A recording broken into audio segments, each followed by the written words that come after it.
Tudo bem com o irmão? Tudo bem, graças a Deus. Na paz de Cristo, graças a Deus, mais uma semana que passou e como tem passado rápido, irmão. Verdade. O tempo voa.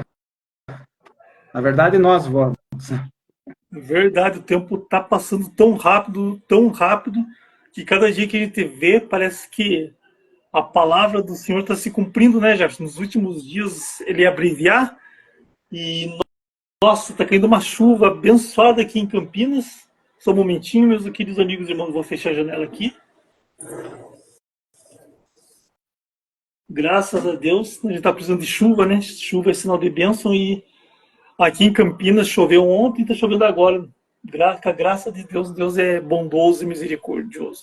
Então, quero desejar uma boa noite, né, para os queridos amigos ouvintes, né, que estão online, que vão entrar mais tarde, né, e que vão ver essa live mais tarde no Instagram e no YouTube. Relembrando, pessoal, estejam, que é muito importante, né? O canal lá do YouTube do Jefferson Renato Ribeiro. Esteja curtindo a página, veja as mensagens que tem lá que são edificantes, né? Esteja ativando o sininho e curtindo, que vocês ajudam, que a mensagem vai adiante. E a página do Instagram Duologos, que é um complemento, é uma ferramenta junto com a página do YouTube do pastor Jefferson Renato Ribeiro. Boa noite, pastor. É uma alegria novamente estarmos juntos aqui para falarmos das coisas celestiais e muito mais de Jesus Cristo, pastor Jefferson. Amém.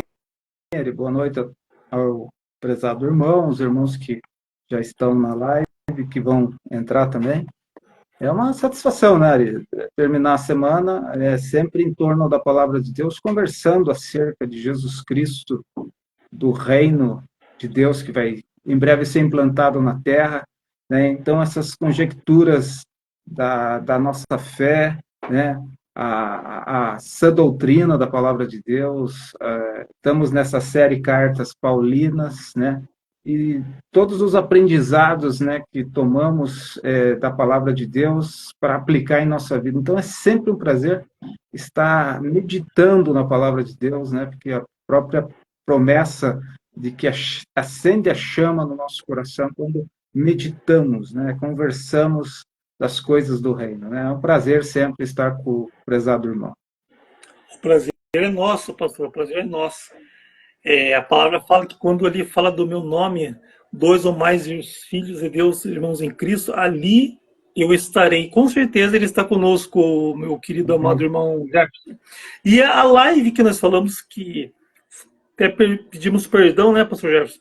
A gente não teve tempo de fazer o anúncio essa semana, falando da live de hoje, que é uma continuação da live passada, que não deu tempo de terminar. Por quê?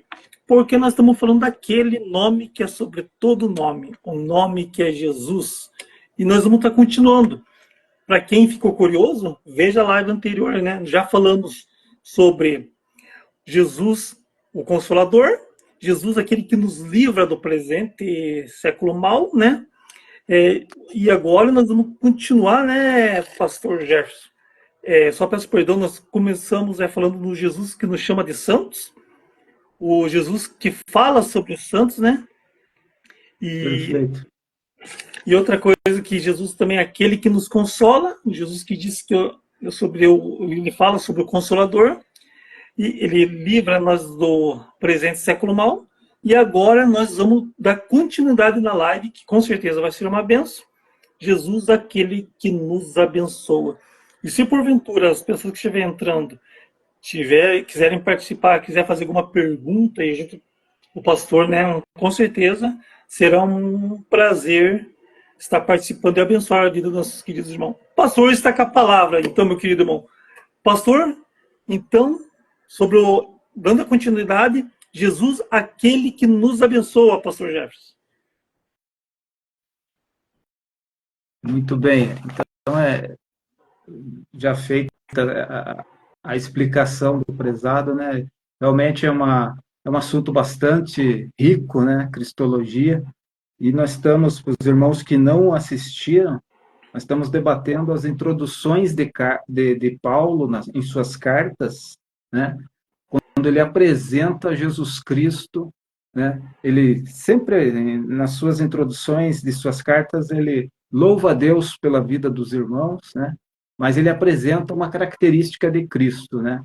Então, Romanos, que a gente começou, ele é o Filho de Deus e homem perfeito, né? Falamos, então, acerca das duas naturezas de Jesus Cristo, né? Homem perfeito e Deus, né? Jesus Cristo tem essas duas naturezas. O importante, o homem que não está em Cristo, ele continua na natureza adâmica, em condenação, em ira divina e está caminhando para a perdição. Então, por isso que Jesus falou a Nicodemos, é necessário nascer de novo, né? Então, falamos sobre as duas naturezas de Cristo, né? Depois falamos que ele nos chama de santos, né? Então, no terceiro ponto, aquele que nos consola, né? E agora, também falamos, né, que ele nos livra do presente século mal, né, deste mundo mal, tenebroso, sob a égide de Satanás. Vale lembrar que Jesus disse em sua oração intercessória, né, não os tire do mundo, mas os livre do mal, né? Então, é claro que o crente ele pode cair, né? Se Jesus está dizendo em sua oração, mas os livre do mal, é claro que o crente pode, se ele não estiver na proteção divina, ele pode cair, ele pode se perder, né? Então, a Bíblia mesmo vai dizer, né, no Antigo Testamento, Deus dizendo, né, aquele que quer a minha proteção, faça paz comigo. E aonde que nós fazemos a paz? No Calvário, né? Ali Cristo pagou todo o preço, né, que Deus exigia, né? Ele derramou seu sangue, cumpriu a justiça de Deus, né, acerca da salvação, cumpriu toda a exigência da lei, né? E é por esse seu santo sacrifício que nós estamos aqui, né? Temos uma vida com Deus, nossos nomes estão escritos no livro da vida e do Cordeiro, caminhamos sim para o céu, né? Mas não podemos vacilar na caminhada, e por isso precisamos conhecer Cristo cada vez mais. Agora, Ari, vamos para esse ponto importante, que é o ponto 5, que é Jesus, aquele que nos abençoa, né? Então, lá em Efésios, está essa apresentação, né?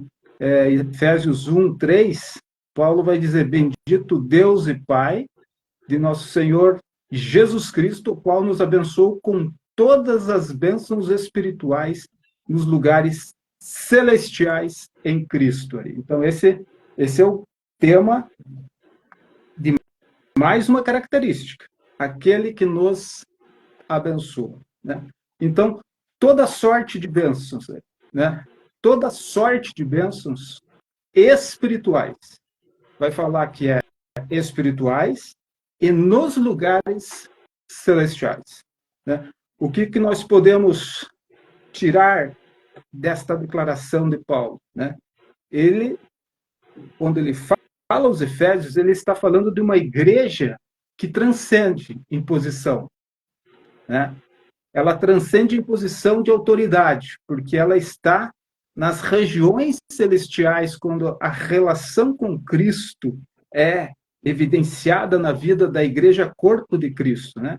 Eu não estou falando ali, né, na igreja, como a gente já tem falado muito sobre essa distinção, né, Arielson? Sim. O que é a igreja, né? O que é a igreja? É o templo?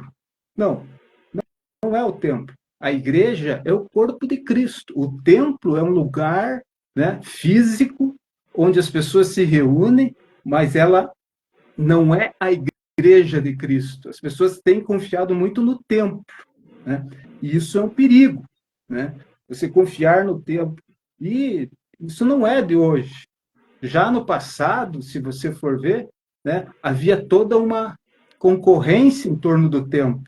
A vida de Jerusalém, de Israel, vivia, né, se evidenciava em torno do templo, né? Então, quando Jesus chega em seu ministério, ele começa a ver coisas erradas no templo, né? Ele virou a mesa no templo, né? Ele falou, transformastes a minha casa em um lugar de salteadores, ladrões, né?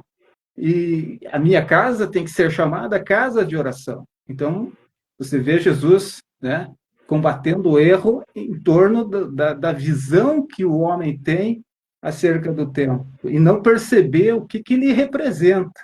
Né? Falamos também em lives passadas que a lei acerca do templo é que todo o templo é santo, e as coisas ao redor do templo são consagradas e são santas. Né? Então, nós vemos, até hoje, nós vemos um orgulho em torno de templos. Você olha para os ministérios aqui na Terra, né, para denominações, para a igreja instituição, você vê sempre um concorrendo com o outro, né? Uns extremamente ricos fazem templos dedicados a Salomão, né? Então, numa luxúria tremenda, né? E você nota que o orgulho humano, através de ornamentações, pedras das mais caríssimas, né? Então, tudo isso não vai ficar pedra sobre pedra, como no tempo em que Jesus falou, né?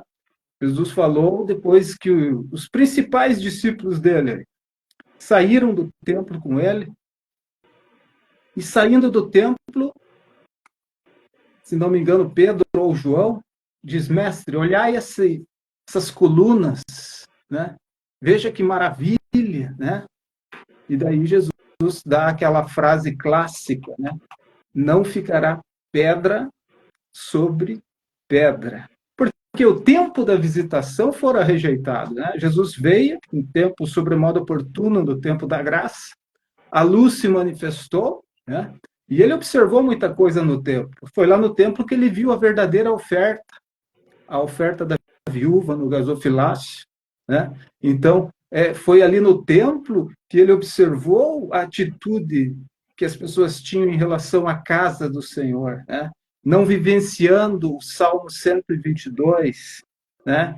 Que diz, alegrei-me quando me disseram, vamos à casa de Deus, né? Porque era uma subida, né? As tribos iam e se reuniam ao redor do templo. Naquele tempo era um acesso restrito, porque o véu ainda não havia sido rasgado. Então, nós vemos essa relação de igreja, hoje, infelizmente, muito ligada a templo. Ah, você não vai na igreja, né? Fulano não vai na igreja, mas o fulano é a igreja. Né? Nós somos corpo de Cristo. Então, hoje também tem muito um debate, Arielson e amados, em torno dos desigrejados. Né? Pessoas que saíram do templo, mas não de Cristo. Não vou julgá-los, né, por saírem do templo. Né? Então, o termo, corrigindo, seria destemplados, e não desigrejados, porque você não pode dizer para alguém que ele não é mais parte do corpo de Cristo. É muita presunção de um sacerdote condenar alguém, dizer que alguém não é mais parte do corpo de Cristo. Você não conhece a vida desse irmão, você não sabe as suas dores, a sua luta, né? E quem fala isso é meramente carnal, né? E o que a Bíblia fala do carnal? Que nada entende, nada discerne, ele não discerne nada, né? Mas existem muitos crentes carnais, né? Em Corinto, né, por exemplo, era uma igreja bastante problemática nesse sentido. Havia toda sorte de concorrências uns com os outros, né? Uma bagunça até na Santa Ceia, né? Havia muita prostituição, muito pecado, orgulho espiritual, que se constitui hoje num das piores idolatrias do povo evangélico, é chamada egolatria. Né? A egolatria se constitui hoje numa concorrência por dons espirituais. Um quer profetizar mais que o outro, outro quer pregar mais que um. Né? Então, nós vemos o que já no tempo de Paulo acontecia. Né? Uns diziam que era de Paulo, outros diziam que era de Apolo. Né? Então, está porventura Cristo dividido? Né? Não, nós somos um corpo. Então, igreja, para enfatizar que Jesus é aquele que nos abençoa como um corpo, né? Na unidade do Espírito, né? Igreja de Cristo somos eu e você, né? Os cristãos que estão ao redor do mundo, né?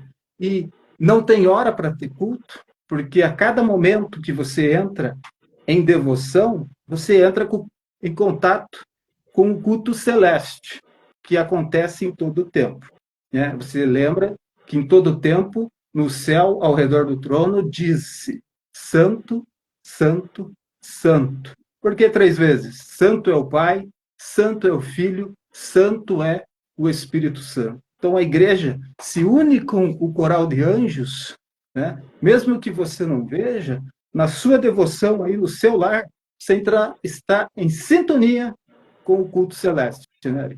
Então, a princípio, toda sorte de bênção. Jesus é aquele que nos abençoa com toda sorte de bênção nas regiões celestiais, né?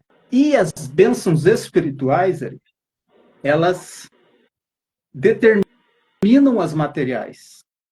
Porque se eu não for abençoado espiritualmente, se eu não vislumbrar, né, através do Espírito, através da minha mente, através do meu subconsciente, as coisas que eu busco, elas jamais vão se tornar visíveis na minha vida, né? Então eu tenho que buscar com fé, né, as coisas que são de cima, né? Buscai as coisas que são